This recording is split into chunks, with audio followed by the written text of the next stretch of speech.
I just want to welcome you to First Liberty Live. You know, it was 1 year ago this week that a church in Kentucky wanted to hold an Easter service in their cars in the parking lot, but the mayor of Louisville, Kentucky said no. Hi, I'm Stuart Shepard, and this is First Liberty Live. Thank you for sharing with us today and being a part of this. We do appreciate that you're part of this effort for us to get the word out about challenges to religious freedom all across America. And one of the ways you can be part of that is by liking and sharing our videos so that your friends get to hear these messages as well and be up to date on what's going on around the country. You are part of this effort, and we are thankful for you, so thank you for doing that in advance. Right now, I want you to meet Chuck Salvo. You kind of already did because we were chatting, because that's what we do. And Chuck is pastor of On Fire Christian Church in Louisville, Kentucky. Hi, Chuck. Hey, Stuart, how are you? Yeah, Stuart. Ron's my brother, but yeah. Well, actually, the lawyer you guys had work with me was Roger, and I happened to be looking at his name real quick. So Yeah. It's good to have you back on. We first met about a year ago when you were about, it was right before Easter Sunday. We're doing the same thing this year, which is why we're having this conversation, because it's been a year since the mayor threatened you. Let's go back and just recap what happened back then. What were you planning on doing, and what happened next? Well, you know, as we heard about the pandemic and this, we didn't know anything about it and what we were going to do, and we had heard that people were talking about doing drive-in service. I said, you know, that's a great idea. So let's do a drive-in service. So we did that for about 2 weeks, and were commended actually by the mayor at that time, or by the governor at that time. And then all of a sudden, things came down, and we were outside. We said, well, we'll roll our windows halfway up. So we had our windows halfway up, people parked 6 feet apart from one another, and the mayor of the city said that wasn't good enough, that they wanted to shut churches down. And so that's when I contacted, or was able to get a hold of you guys. Now, you've been in the ministry for a long time. Have you ever had a mayor direct what you ought to be doing on a Sunday morning? No, not at all. So this is a new experience. Tell me how you got connected with Roger Byron, with our attorney here at First Liberty. Well, Roger, what a blessing. I was under this weight because I didn't know exactly what to do.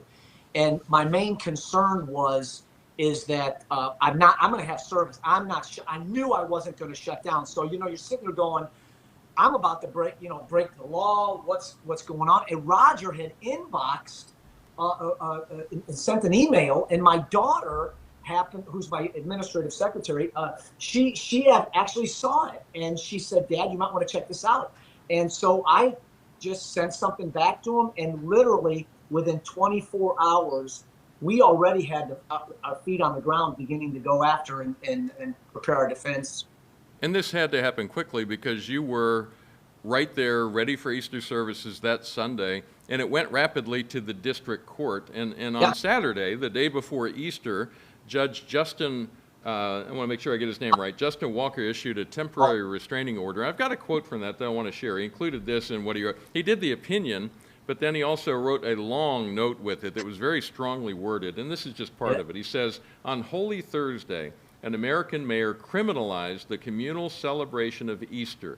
That sentence is one that this court never expected to see outside the pages of a dystopian novel. The mayor's decision is stunning, and it is beyond all reason unconstitutional. And I should point out that a few minutes after writing that, Judge Justin Walker moved from the district court to the Circuit Court of Appeals in Washington, D.C., so he got quite a promotion there. We need more good judges there. Yeah. When you heard the good news that he was issuing the temporary restraining order telling the city to back off, what was your reaction? Immediately, I was like, what are we going to do? That was on Wednesday that we had heard this. So here we've got Easter service, the biggest service of the year, where we're able to minister to so many more people. And we found out on Wednesday. Literally, I contacted Roger on Wednesday. I think it was Wednesday, and he had on the ground lawyers in my office on Thursday. And then on Saturday, this restraining order came out. And how did Sunday morning go then? Oh, Sunday morning was awesome. We had gotten the response from the judge, and we were just rejoicing. Sunday service went awesome. We met outside. We still met 6 feet apart, windows halfway open. They tried everything to keep us down, but we it went real well. The parking lot was crammed. We had people, at the beginning of the service, somebody put nails out in the front of the area as we were leaving, trying to, pop tires or whatever. But we just scooped them up, and we had some people yelling obscenities. Yet we had police officers driving by giving us a thumbs up. Wow. What a morning. Yeah. Now, we often talk about these cases in real time, and I remember just a year ago when we had a conversation about this, but it's not ordinary that we get to then come back a year later and say, and then what happened? So give me an update. What did that change in the posture of the city against churches, thanks to the ruling of a judge? What did that allow your congregation to do after that, and the Sundays that came after, and in fact for the whole year? Yeah, well, we kept meeting outside, and I'll be honest with you, I don't know exactly how long it was. It might have been another month or so or whatever. Then the whole past year is a blur for all of us, frankly. Yeah, right. And we just came back in, and when we came back in, the people were, at that time, people still weren't understanding exactly where we were with the pandemic, this and that. And we came back in. We're meeting in-house now. We've been meeting in-house for quite some time. The church is growing. People are, a lot of people are really kind of unsure of the future. Yeah.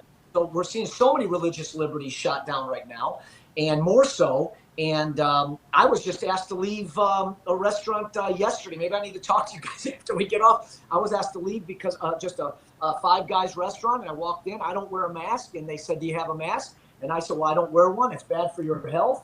And they asked me to leave, and so I left and went to Waffle House. I haven't been to Waffle House in a while. I'm kind of hungry now.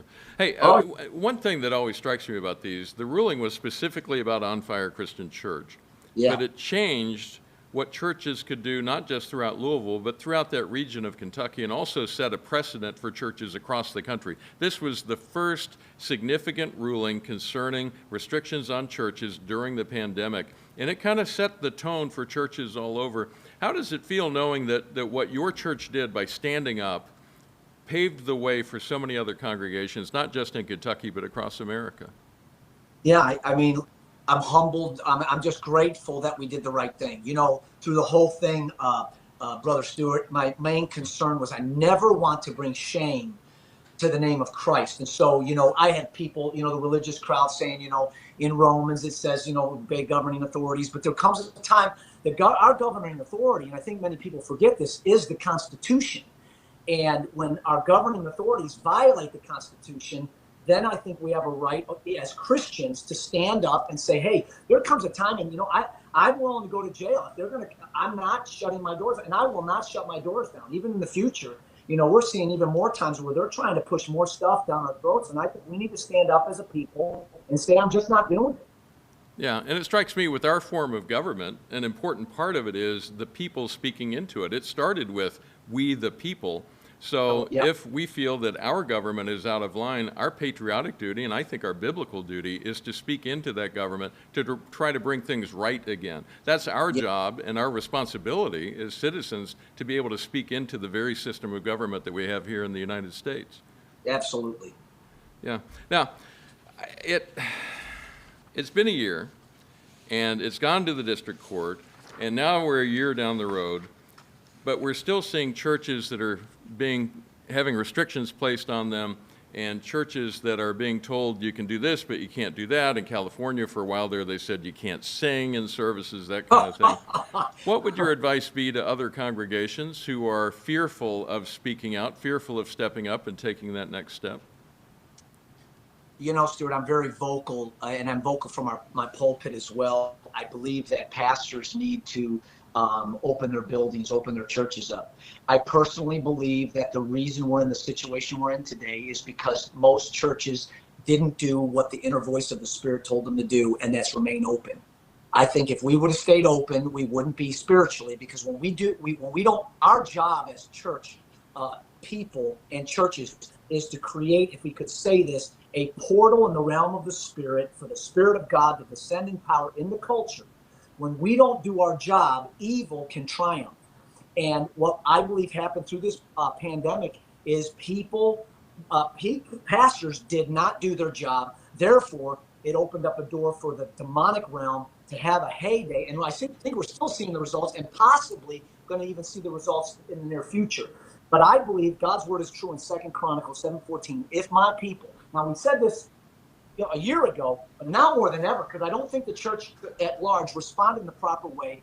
Church across the board, open your churches, defy any mandates, get your people in. My people don't wear masks. They don't want to wear masks. If they want to, I probably got 1 or 2 people in there wearing a mask. We know more about this thing than we ever did before in regards to it. So I understand people died, but nobody died of the flu last year. So it's just saying. And so I think we need to open our mouths up and lead our people. We preach as Pentecostal preachers that our God's a healing God, that he has power, but through this pandemic, everybody just went the opposite way and didn't get behind what they were preaching. And so I think we need to repent. We need to open our churches up. We need to lead the way as men of God, men filled with courage, and not be a coward to this false regime that's trying to propagate and dictate something that they've got no right to dictate according to our Constitution. You mentioned earlier your connection with Roger Byron and working with him as an attorney at First Liberty. Tell me what that relationship was like. What was it like working with us through a process like this so that others can get an idea what it's like, that it's not as scary as they might think it is? And I'm not saying this because you guys having me on today. Roger is just awesome. I've actually thrown some questions to him periodically, even afterwards, and he just takes the time to talk with me through the whole process.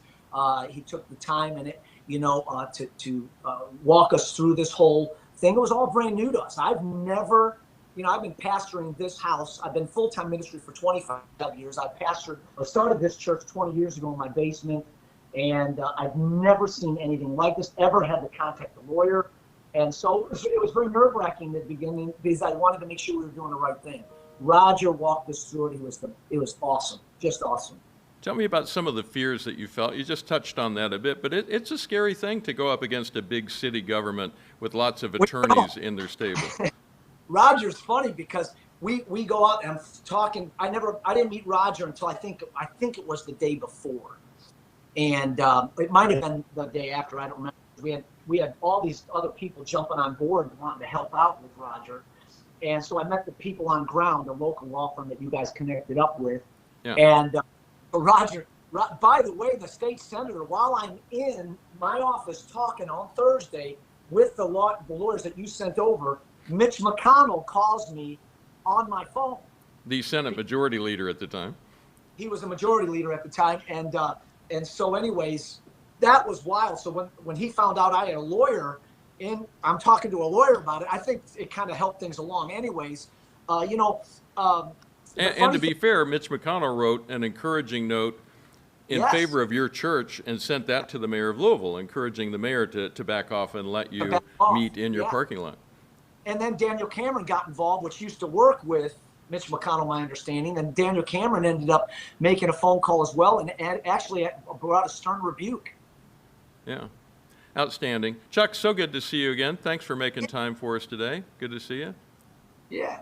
We're always cheering for you. Here's something you need to know at home. On Fire Christian Church never got a bill from us. That's how we work it. And you heard him talk about Roger Byron. That's the attorney who works for us. We also work with a nationwide network of volunteer attorneys, which multiplies the ability of our attorneys to work, because our attorneys are specialists in this kind of law, and they work with the volunteer attorneys who are looking for an opportunity to do this kind of thing and to assist people just like Chuck Salvo and the congregation there at On Fire Christian Church.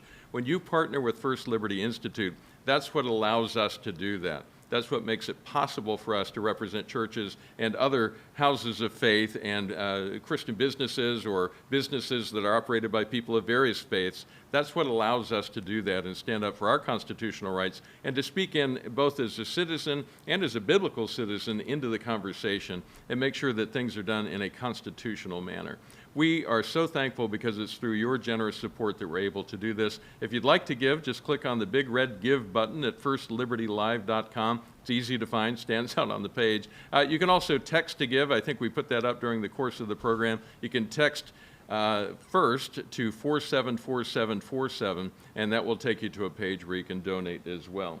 We also encourage you to follow us on social media. There are links for that. We're going to start posting, we hadn't done this yet, but we're going to start posting First Liberty Live on our Facebook pages. You'll be able to find previous episodes there, but they'll always be live on firstlibertylive.com. Next week is a very special outing. We're going to be on the East Coast at our annual fellowship gathering, where we bring in top students from all over the country and share with them the importance of understanding religious freedom from a constitutional perspective and how they can take part in that. We'll talk to some of the fellows as well as one of the experts who will be speaking there about how expertise is something important for us to exercise as people of faith living in a Christian nation. We will see you next week right here on First Liberty Live.